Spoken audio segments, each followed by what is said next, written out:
Good evening, everyone. It is Wednesday, March 16th. It is currently 6:40. Welcome to the Special Economic Matters Committee meeting. Joining me today are members Alderman Savage and Alderman Gay, and Alderman Ross Arnett is joining us as a guest with some legislation coming up. First item on the agenda is an approval of the agenda. Do I have a motion to approve? So move. Second. Do I have a second? All right, all in favor? Aye. Aye. Up next is approval of the regular meeting minutes from our February 16th meeting. Do I have a motion to approve the minutes from last meeting? So moved. I shall second. All in favor? Aye. Aye. Up next is presentation from Eric Evans. If Mr. Evans is not here, let's just move on. So our first ordinance today is 01022, peddlers, hawkers, and interior merchants. Yes. Mr. Chair, do we, I'm sorry, you already, I think you said Mr. Ledoux can't make the meeting. Is that what you said? No, I skipped a thing. I apologize. I misread my agenda. So actually, first up is AP 2322, the appointment of Chris Ledoux to the Alcoholic Beverage Control Board. I've been told Mr. Ledoux is in the audience, so let's bring him forward.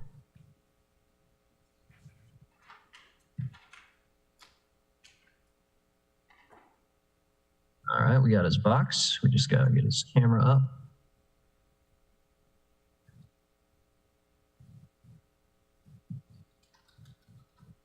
Mr. Ledoux, welcome, sir.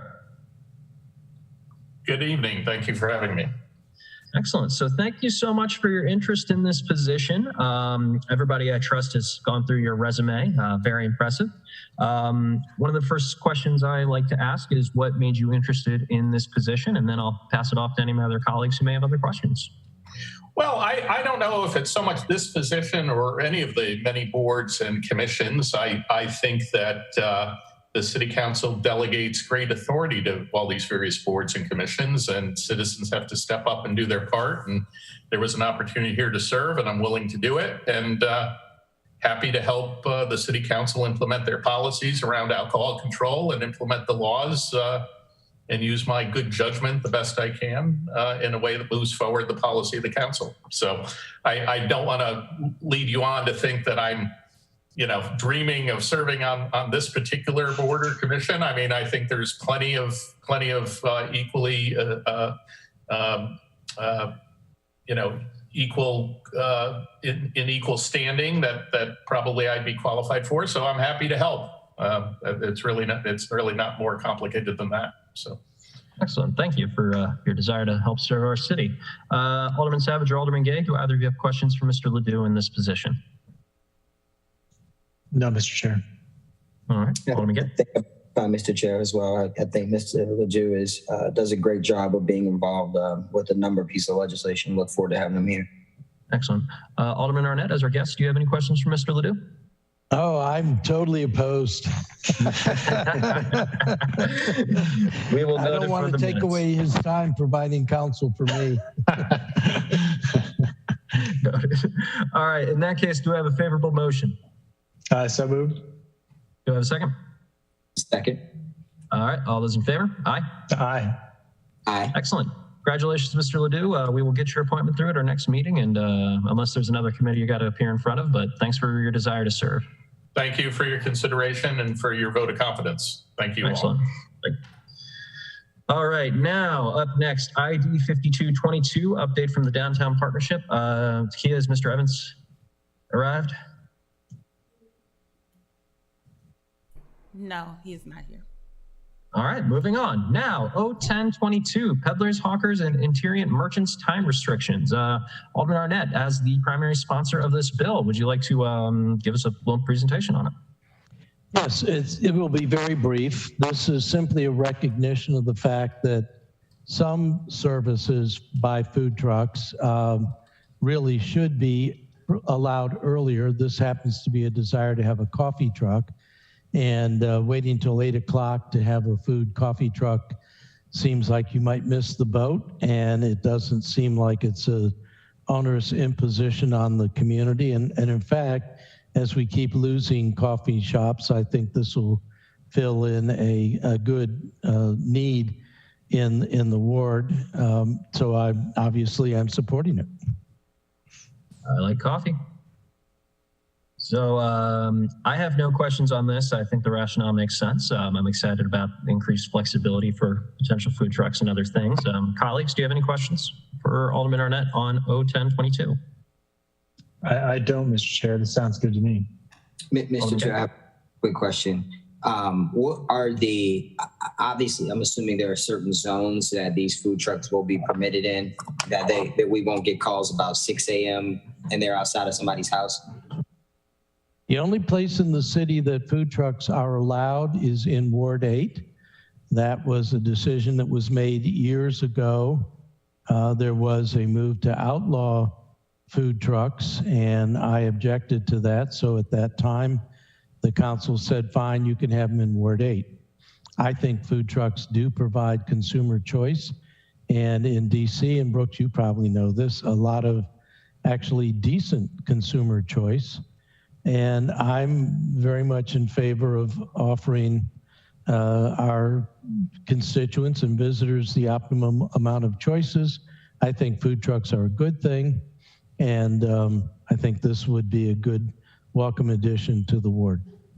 I love food trucks in DC. I am absolutely opposed. I think it'll just be bad for the neighborhoods. And so I'm kidding. Add me as a co-sponsor. I think it's great. Cool. Yeah, food trucks in DC, that's like the only place you can get a hearty meal in the city sometimes from a non-chain. All right. I just wish we could get them maybe hookups for them in certain places where they may want to congregate, so they don't have to be running their diesel engines all the time, or their generators, I should say. That would be nice. Mr. Chair, can I? They're all electric. Yeah. Yes, Alderman Gay? If appropriate, Alderman Arnett, is it too much to ask that legislation, maybe we could be co-sponsor, that would allow food trucks outside of the Ward 8? I mean, I would be open to the possibility of having them maybe in certain places in Ward 6 along Forest and Tyler, and even Hilltop for that matter, near the Trucks and Park facilities during certain events. Is that something that you would be open to? I would be very open to that. What I was thinking about in the back of my mind, and particularly with the parchment of the chair, I don't see food trucks being auto-centric, and in fact, I see them much more inclined to walk up traffic. But one of the concerns that I've talked to Will Kuba about with this food truck is he's thinking about initially locating by Homes for America, but eventually wants to be on 4th Street. And I do think that we'll need to think about traffic, and also will he need to pay for parking on 4th Street. So I think there's a lot to go, but I think food trucks are a wonderful addition, and they bring in a broadened choice of consumer food opportunities, and they are mobile, so they could be located, say, near Eastport Terrace or Harbor House and provide a service there. And I think that would be a good thing. So I would certainly be interested in revisiting and expanding this service availability to the rest of the city. I am personally very in favor of that. There's a kid who he lives just outside on that weird border regions of 5 in the county, and he's opening a Smash Burgers food truck, and he's like a 22-year-old kid trying to launch his own business. This is actually the kind of thing we should have in the city, and he's going to have to go out to Severna Park because of this law. So I'd be in favor of putting something like that together. Alderman Savage, I saw you had a question or a comment. Yeah, sorry, I guess it's not directly related to this ordinance, but I'm curious what the restrictions are for food trucks in terms of where can they be located, because presumably it may not be the best thing to put in a parking lot of a shopping center that has a bunch of restaurants that are paying exorbitant rent for their own places of business. But can they go? Where can they go? I can speak to that, Mr. Chair, if you would wish. Yeah, I actually don't know much about this ordinance. So food trucks can be anywhere in the city on private property with the permission of the private property owner. So for example, a food truck could go into the Giant Shopping Center or the Clock Tower Shopping Center. The initial reaction to this legislation was from some of the restaurant owners that thought that it would be competition for them, and they thought that patrons for the food trucks might use the trucks and then come in and use their restrooms. And my promise to my restaurateurs in my ward is, if and when that happens, come back to me and we can reconsider. But it is just such a broad expansion of consumer choice. But this legislation deals with food trucks on public spaces, primarily streets. And so that is what is allowed in Ward 8, but not allowed anywhere else in the city on public property. Okay. Well, any other questions? Do I have a motion for a favorable recommendation for O1022? So moved. Second? Second. Excellent. All those in favor? Aye. All right, passes unanimously. I'm very excited for opportunity to get a cup of coffee from a truck. Thank you, committee. And I'm excited for some other food trucks and exotic choices that they often offer. I love them. I think they're awesome. All right, moving on to general discussion. Before we get into our general discussion on our side committee, we have Stephen Rice and Hope Stewart here as well, I believe, to give us an update from the economic development.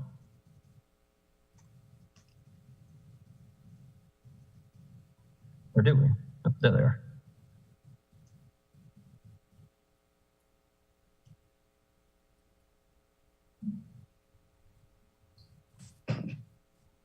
Stuart, how are you today?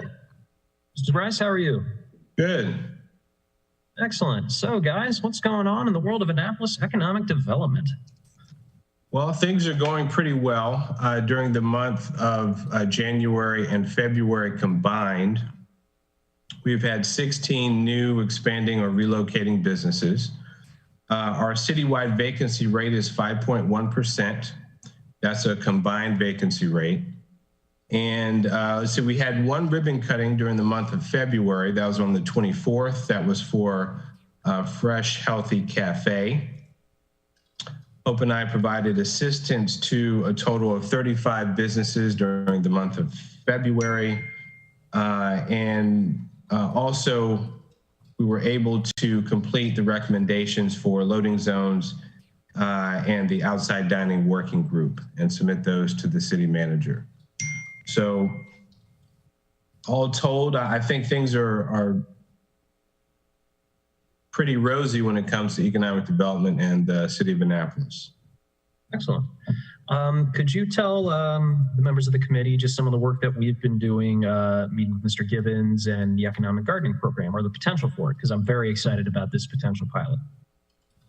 Sure. We met with the economic gardening group at Alderman Chandelmeyer's recommendation, and we had a very robust discussion. We also asked them for some information on businesses that they, in their database, had identified as stage 2 businesses in the city of Annapolis that could benefit from their program. Hope did some additional research that was very helpful for our analysis to determine if the program could be successful in the city. I also had the opportunity to speak to some economic developers in the great state of Virginia that are implementing this program, and they've had some success.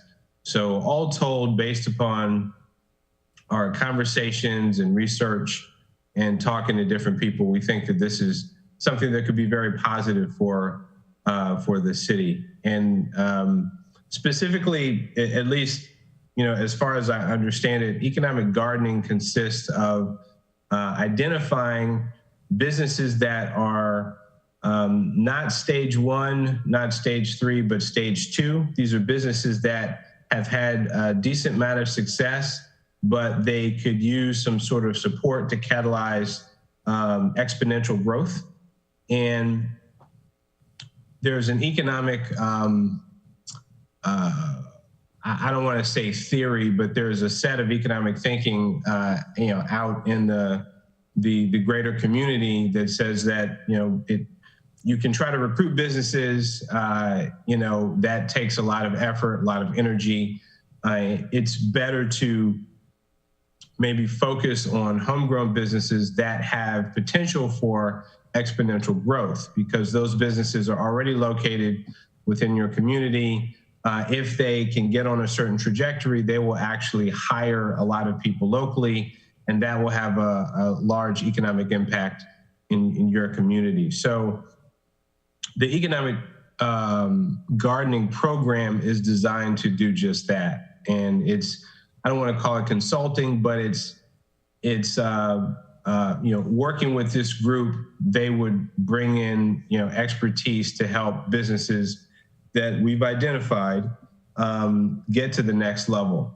And so I think that kind of sums it up. Did I miss anything, Alderman? No, you nailed it pretty well. Just for everybody in the public and committee members who may not be aware, just need a refresher. The stage one companies basically think your local community services. So like very local retail, restaurants would be a stage one company. And your stage three companies are like your big dogs who are able to pull a lot of money for a corporation. So think like your Amazons, your Walmarts.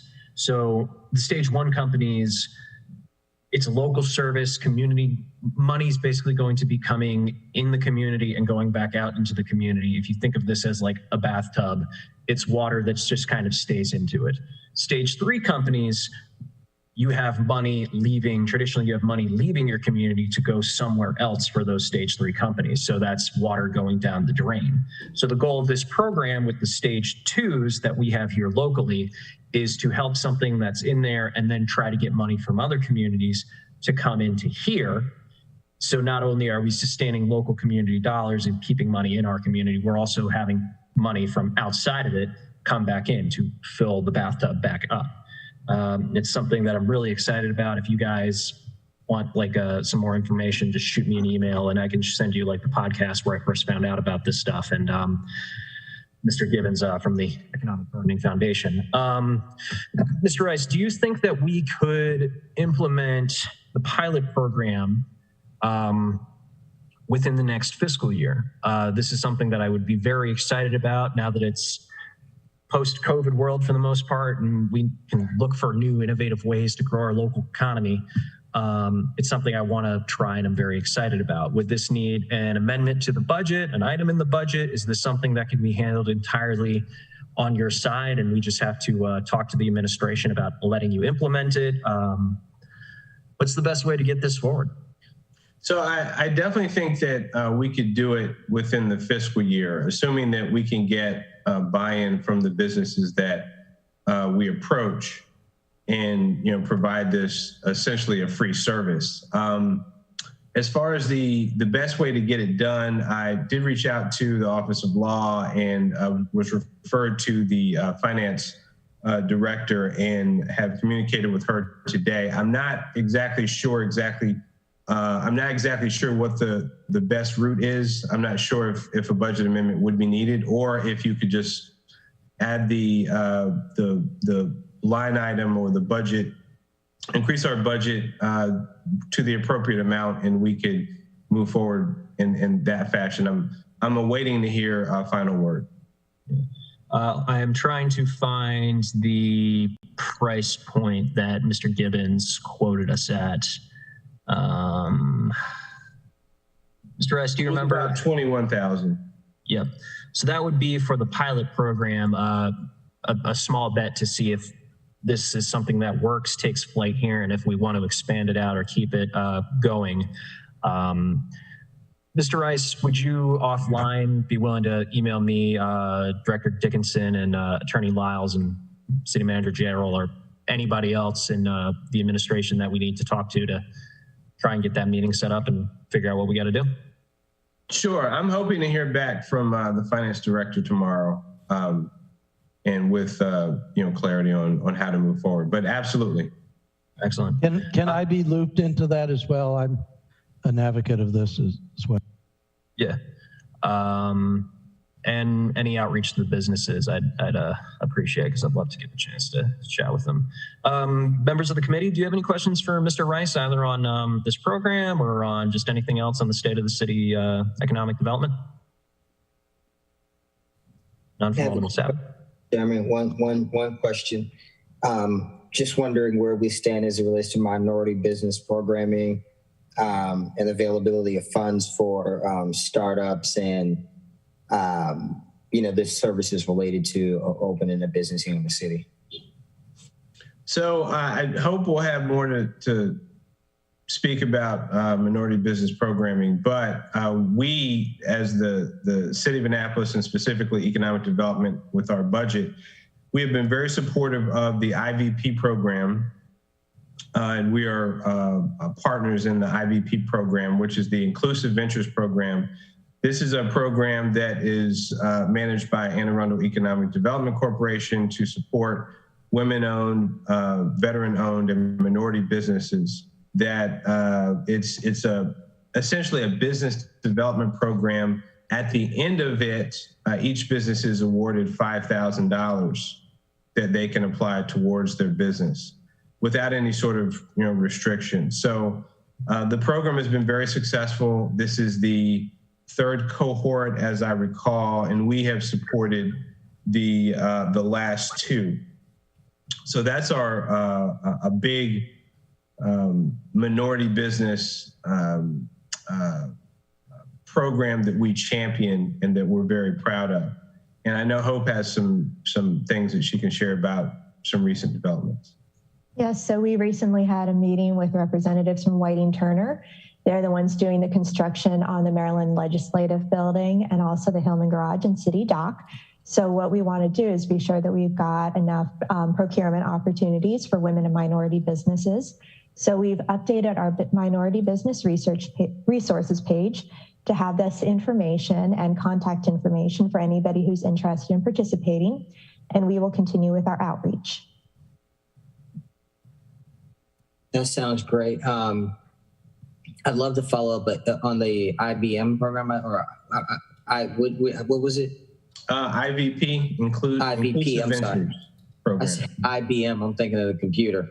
But I would love to follow up on the IVP and see how the council can assist.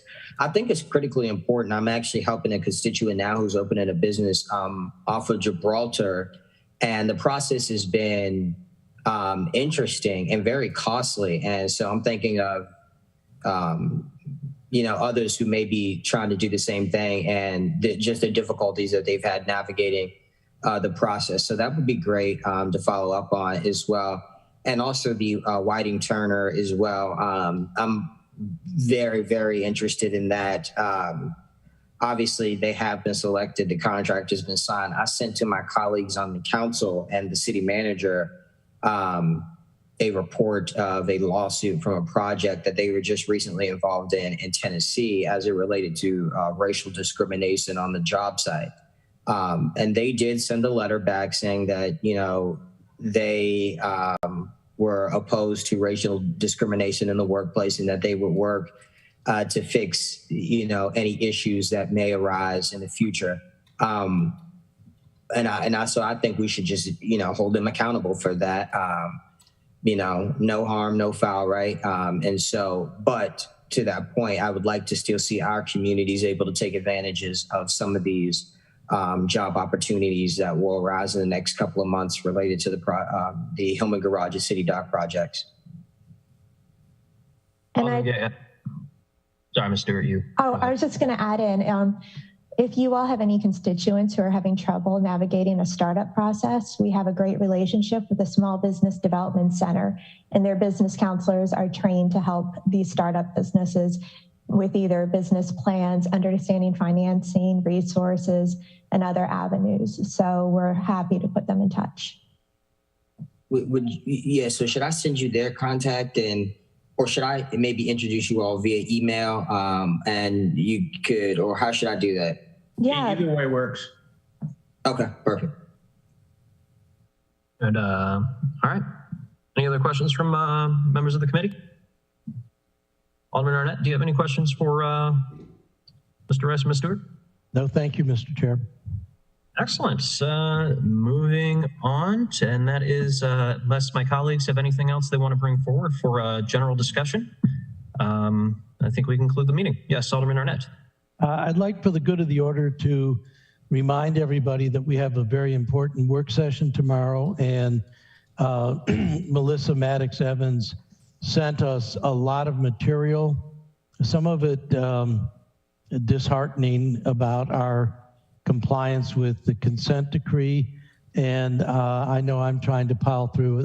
This is only part of it, and I've got to read that between now and the meeting. But I think this is an opportunity to really reestablish our working relationship with the Housing Authority at a very critical time. So I just wanted to take this opportunity to remind colleagues of those materials in that meeting. Excellent. Thank you, Alderman Arnett. Any of my other colleagues have questions or comments for the general discussion? None from Alderman Savage. Alderman Gay, anything on your side? I think I'm good. I think that's everything. This was good. Excellent, guys. So just for everyone's information, I'll go ahead and send you the little bit of general info on the economic gardening. Alderman Arnett, if you don't mind, I'll include that on you as well. Just a quick podcast, like 45 minutes. It's general interview with the founder of the foundation, and just good to know where I got some of these ideas, and hopefully it gets you all excited about the prospect as well. Look forward to receiving that. Excellent. All right, with nothing else coming on, do I have a motion to end this meeting? So moved. Do I have a second? Second. All right, all those in favor? Aye. Aye. All right, thanks, folks. Have a good night. Thank you, Mr. Chair. See you.